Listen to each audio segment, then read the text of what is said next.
মসজিদে নববীর মধ্যে থাকা অবস্থায় আমার নবী কামলিওয়ালা বললেন, সাহাবায়ে কেরাম রে শোনো শোনো শোনো শোনো, এই মুহূর্তে মসজিদের মধ্যে যে সাহাবী প্রবেশ করবে, আমার আল্লাহ আমাকে ওহী করেছেন, ওই সাহাবীকে আমার আল্লাহ জান্নাতি বলে ঘোষণা করেছেন। সুবহানাল্লাহ।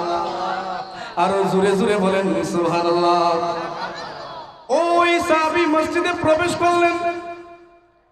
প্রবেশ করার পূর্বে সাহাবায়ে কেরামদের মধ্যে কৌতূহল শুরু হয়ে গেল, জল্পনা কল্পনা শুরু হয়ে গেল, কোন সাহাবী হতে পারে?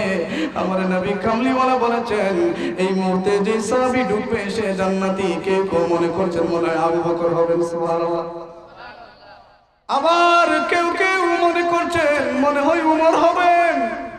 আবার কেউ কেউ মনে করছেন মনে হয় মাওলা আলী শেরে খুদা হবেন। আবার কেউ কেউ মনে করছেন ওসমানী জিন্নুরাইন হবেন। আবার কেউ কেউ মনে করছেন হযরতে হাসান হুসাইন হবেন। জোরে জোরে বলেন সুবহানাল্লাহ। ওই সাহাবী মসজিদের মধ্যে প্রবেশ করলেন। প্রবেশ করার পরে সাহাবায়ে কেরাম অবাক হয়ে গেলেন, হায় হায়, আমরা যাদেরকে ধারণা করেছিলাম তারা কেউ নয়। ওই সাহাবী মসজিদে আসলেন, নামাজ পড়লেন, চলে গেলেন। দ্বিতীয় দিন আমার নবী আবার মসজিদের মধ্যে সাহাবায়ে কেরামদেরকে নিয়ে এমন বক্তব্য দিচ্ছেন, বয়ান করছেন। আবার আমার নবী বললেন, সাহাবায়ে কেরাম রে শোনো শোনো শোনো, এই মুহূর্তে মসজিদের মধ্যে যে সাহাবী ঢুকবে আমার ওই সাহাবী জান্নাতি। সুবহানাল্লাহ। আবার সাহাবায়ে কেরামদের মধ্যে জল্পনা কল্পনা শুরু হয়ে গেল, কে হতে পারেন? হযরতে সিদ্দিক আকবর হবেন। কেউ মনে মনে ভাবছেন ওমর হবেন, কেউ মনে মনে ভাবছেন উসমান হবেন, কেউ মনে মনে ভাবছেন আলী হবেন। তাদের ধারণা ভুল। আবার ওই গতকাল যেই সাহাবী এসেছেন ওই সাহাবী মসজিদে প্রবেশ করেছেন। সুবহানাল্লাহ। আমার নবী বললেন, এই সাহাবী জান্নাতি। আবার তৃতীয় দিন আমার নবী কামলিওয়ালা মসজিদে নববীর মধ্যে বসে আছেন। ওই সাহাবী মসজিদের মধ্যে প্রবেশ করবেন। আমার নবী বলছেন, সাহাবায়ে কেরাম রে শোনো শোনো শোনো, এই মুহূর্তে যে সাহাবী মসজিদের মধ্যে আসবে আমি নবী কামলিওয়ালা বললাম আমার ওই সাহাবী আল্লাহর জান্নাতে যাবে। আরো জোরে বলেন সুবহানাল্লাহ। আরো জোরে জোরে বলেন সুবহানাল্লাহ। ওই সাহাবী মসজিদে আসলেন, চলে গেলেন। কয়েকজন সাহাবায়ে কেরামদের মধ্যে জল্পনা কল্পনা শুরু হয়ে গেল, কোন সাহাবী? মসজিদের মধ্যে আসলেন। 3 দিন আমার নবী বললেন আমার সাহাবী জান্নাতি। সাহাবীদের মধ্যে একজন বড় পাগলা সাহাবী ছিলেন, যার নাম হযরতে আব্দুল্লাহ ইবনে আমর ইবনুল আস রাদিয়াল্লাহু তাআলা। তিনি সমস্ত সাহাবায়ে কেরামদেরকে বললেন, সাহাবায়ে কেরাম শুনো শোনো শোনো, আমরা কয়েকজনে ওই সাহাবাকে কয়েকদিন ফলো করতে পারি, দেখতে পারি এই সাহাবী কোন আমল করে, কোন আমল করার কারণে আমার নবী কামলিওয়ালা ওই সাহাবীকে বেহেশতি বলে ঘোষণা করেছেন। আমরা তাকে কয়েকদিন মনিটরিং করি। সুবহানাল্লাহ। সব সাহাবায়ে কেরাম বললেন, ও আব্দুল্লাহ ইবনে আস রাদিয়াল্লাহু তাআলা, ওই সাহাবীকে আপনি কয়েকদিন ওই সাহাবীর খোঁজ খবর নেন, খোঁজ খবর নিয়ে দেখেন ওই সাহাবী কোন আমল করেন, যে আমলের কারণে আমার আল্লাহ সাহাবীকে জান্নাতি বলে ঘোষণা করেছেন। হযরতে আব্দুল্লাহ বললেন, ওই সাহাবীকে, ও সাহাবী শোনো শোনো শোনো, আমার বাবার সাথে সামান্য মনোমালিন্য হয়েছে, আমি 2-3 দিন আপনার বাড়িতে মুসাফির অবস্থায় অবস্থান করতে চাই, আপনি রাজি কিনা বলেন সুবহানাল্লাহ। ওই সাহাবী বললেন, আলহামদুলিল্লাহ। ও আব্দুল্লাহ ভাই, কোনো অসুবিধা নাই, আপনি আমার সাথে আমার বাড়িতে চলেন। হযরতে আব্দুল্লাহ ওই সাহাবীর বাড়িতে চলে গেলেন। ওই সাহাবীর বাড়িতে যাওয়ার পরে আব্দুল্লাহ খেয়াল করা শুরু করলেন, সাহাবী কোন আমল করেন, কোন আমল করার কারণে আমার নবী তাকে জান্নাতি বলেছেন, তিনি সব কিছু খেয়াল করা শুরু করলেন। দিন শুরু হয়ে গেল। ফজরের নামাজ একসাথে পড়লেন।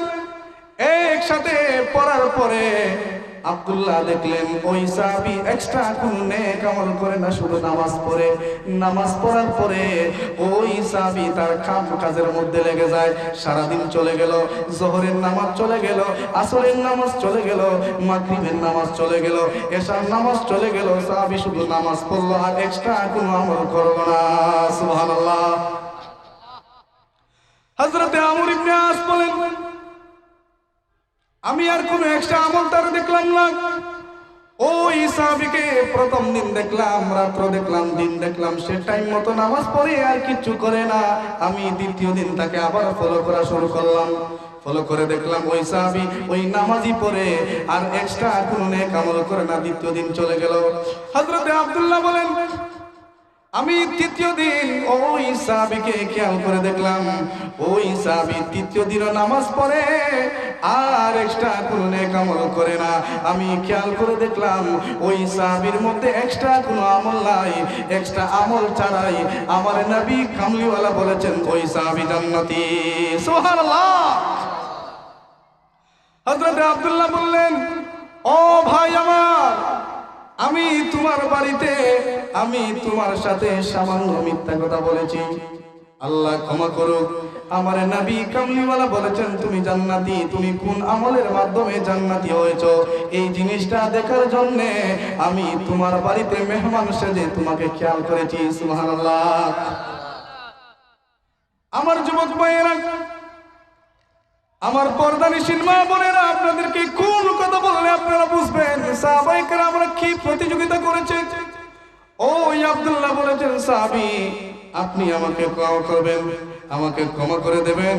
আপনি কোন নেক আমল করেন যে নেক আমল করার কারণে আমার নবী আপনাকে জান্নাতি বলেছেন, এই আমলের কথা আমাকে বলে দেন।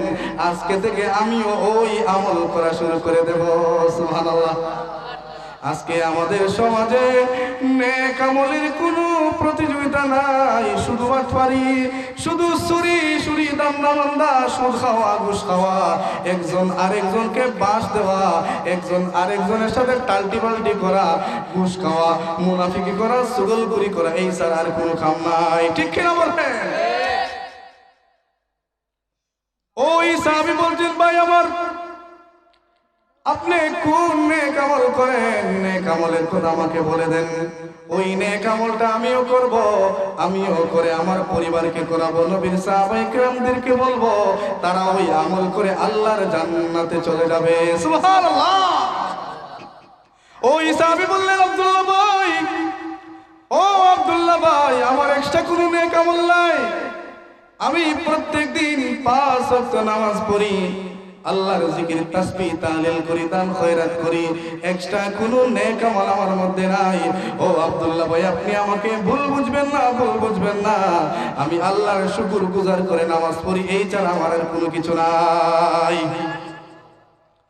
হযরত আব্দুল্লাহ সাহাবী উনি চলে যাচ্ছেন, চলে যাওয়ার এক পর্যায়ে ওই সাহাবী পিছন থেকে ডাক দিলেন, আব্দুল্লাহ ভাই, ও আব্দুল্লাহ ভাই, শুনেন শুনেন, আমি একটা আমলের কথা আপনাকে বলতে ভুলে গিয়েছিলাম। ও আব্দুল্লাহ ভাই, আমি প্রত্যেক দিন রাত্রে সারাদিন আল্লাহর ইবাদত বন্দেগী করার পরে, রাত্রে আল্লাহর ইশার নামাজ পড়ার পরে আমি যখন ঘুমানোর জন্য বিছানায় যাই, বিছানায় যাওয়ার পরে আমার সাথে সারাদিন যারা অন্যায় করেছে, যারা সারাদিন আমাকে কষ্ট দিয়েছে, যারা সারাদিন আমার বদনাম করেছে, আমি কোনো দোষ করি নাই, আমার নামে মিথ্যা বদনাম রটিয়েছে, চুগলখড়ি করেছে, মুনাফিকি করেছে, আমার পরনিন্দা করেছে, আমার ক্ষতি করেছে, আমার সাথে অন্যায় করেছে, আমি ঘুমানোর আগে তাদেরকে ক্ষমা করে দেই। সুবহানাল্লাহ। আরো আস্তে বলুন সুবহানাল্লাহ।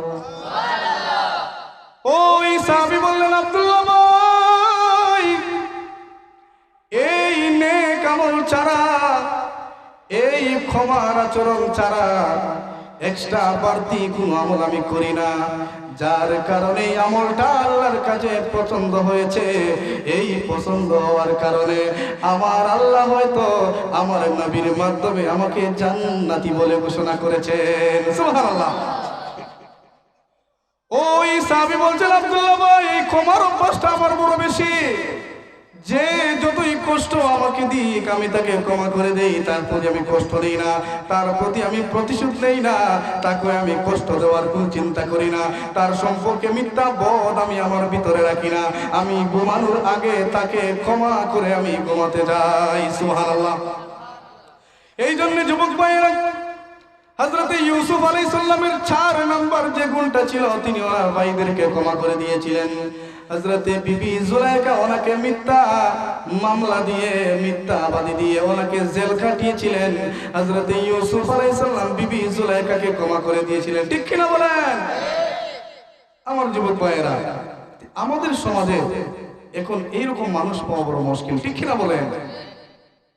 আপনার সাথে একজন অন্যায় করেছে, আপনাকে একজন কষ্ট দিয়েছে, আপনি তার প্রতি প্রতিশোধ দিবেন না, আপনি সবর করবেন, ধৈর্য ধরবেন, দেখবেন এর ফল কত মিষ্টি। আর এই ধৈর্যের মাধ্যমে, ক্ষমার মাধ্যমে আমার আল্লাহ আপনার জন্য সবচাইতে স্পেশাল কিছু রেখে দেবেন। বলেন সুবহানাল্লাহ। আমার যুবক ভাইয়েরা, এই ক্ষমার অভ্যাস, এই সততা, এই বিশ্বাস, এই ভরসা হযরতে ইউসুফ আলাইহিস সালামের ছিল। এই বিশ্বাস থাকার কারণে আমার আল্লাহ হযরতে ইউসুফ আলাইহিস সালামকে মিশরের বাদশাহী দান করেছেন। সুবহানাল্লাহ। আমার যুবক ভাইয়েরা, এই 4-5টা অভ্যাস আপনি আমি যদি করতে পারি, তাহলে দেখবেন পৃথিবীর মধ্যে আমরা কামিয়াব হয়ে যাব। মৃত্যুবরণ করার পূর্বে আল্লাহ পাক আপনাকে আমাকে সাকরাত ও নিদানের সময় আল্লাহ আমাদের সাকরাতটাকে লাঘব করে দেবেন। বলেন সুবহানাল্লাহ।